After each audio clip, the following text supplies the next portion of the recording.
101వ జయంతి ఉత్సవాల సందర్భంగా Visakhapatnam parliamentary party తరపు నుంచి ఘన నివాళులు అర్పిస్తున్నాం.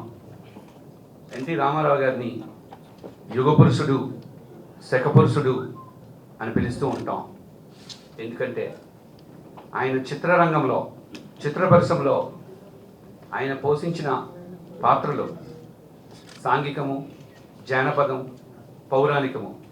ఇక పౌరాణిక పాత్రలు అయితే ఆయన పోషించిన ప్రతి పాత్ర కూడా పరకాయ ప్రవేశం చేసి ఇప్పటికీ కృష్ణుడంటే ఎన్టీఆర్ లాగే ఉంటారు, భీముడంటే ఎన్టీఆర్ లాగే ఉంటారు, దుర్యోధనుడు అంటే ఎన్టీఆర్ లాగే ఉంటారు అని అంత అద్భుతంగా ఆయన పాత్రలు పోషించారు. ఇప్పటికీ ఎన్టీ రామారావు గారి పాత్రకి ప్రత్యామ్నాయం ఈరోజు ఆంధ్రప్రదేశ్లో లేదంటే అది ఎన్టీఆర్ యొక్క గొప్పతనం అనేది చెప్పాలి.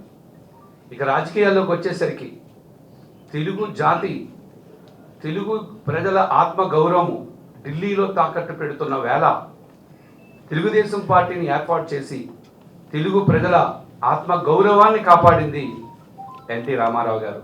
అందుకే తెలుగు ప్రజలకు స్ఫూర్తి ఎన్టీఆర్ఏ, తెలుగు ప్రజల యొక్క కీర్తి ఎన్టీఆర్ఏ.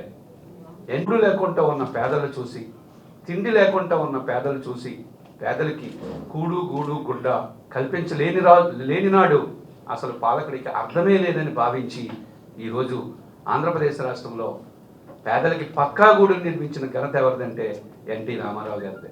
కిలో ₹2 బియ్యం పథకం ఇప్పటికీ కూడా ఆంధ్రప్రదేశ్ రాష్ట్రానికి అన్న వరము ఏది అంటే కిలో ₹2 బియ్యం పథకమే. కాబట్టి సంక్షేమానికి మారుపేరు శ్రీ ఎన్టీ రామారావు గారు.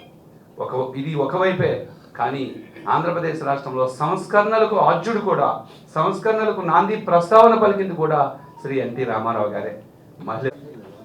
తెలుగుదేశం పార్టీ కార్యాలయంలో ఏర్పాటు చేసినటువంటి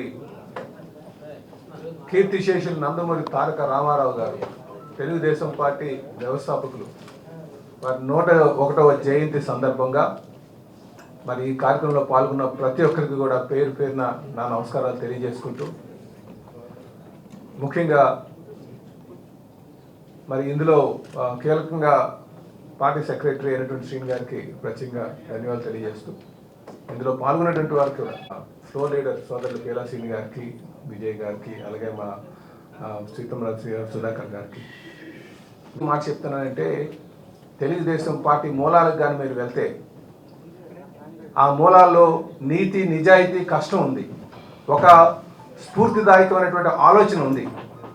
మీరు ఈరోజు ఉన్నటువంటి పార్టీలు కానీ చూస్తే అవినీతి మూలాలపై నిర్మాణం చేసినటువంటి పార్టీలు, ఒకళ్ళ అధికారాన్ని అడ్డు పెట్టుకొని డబ్బులు సంపాదించి పార్టీ స్థాపించి మళ్ళీ ఆ డబ్బుతోనే అధికారంకి వచ్చి మళ్ళీ ఇంకా డబ్బు సంపాదించుకున్నటువంటి పార్టీలు ఈరోజు పాలన వెళ్తున్నటువంటి సందర్భం ఉంది.